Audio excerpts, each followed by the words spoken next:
일본 정부가 한국과의 WTO 분쟁을 대비하기 위해 특단의 조치를 내렸습니다.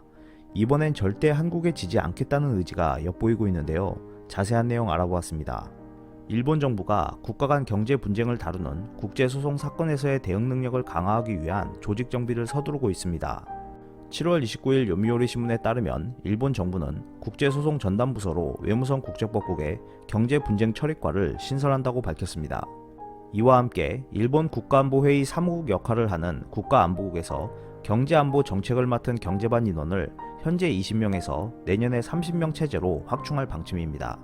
일본 정부의 이 같은 움직임은 한국 등과의 분쟁 사안이 잇따라 발생하면서 경제 권익 확보를 위한 대응 체제를 서둘러 정비해야 한다고 판단했기 때문인 것으로 보입니다.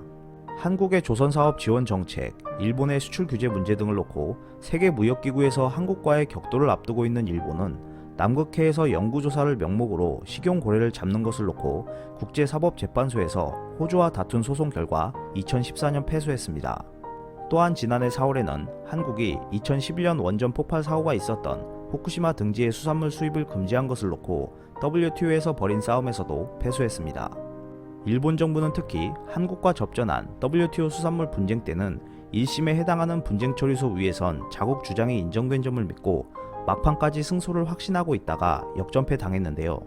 일본에선 이를 계기로 국제분쟁 해결기구에서 소송 수행 능력을 키워야 한다는 목소리가 커지면서 정부 주도로 해당 분야의 인재 양성 대책을 마련하고 조직 개편도 추진하는 모습입니다.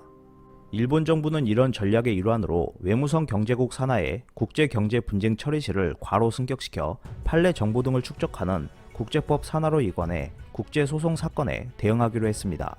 이는 농림수산성, 경제산업성 등 관계부처와 협력해 정치, 경제, 국제법의 관점에서 통합적인 대응이 가능토록 하기 위해서라고 요미우리 신문은 분석했습니다.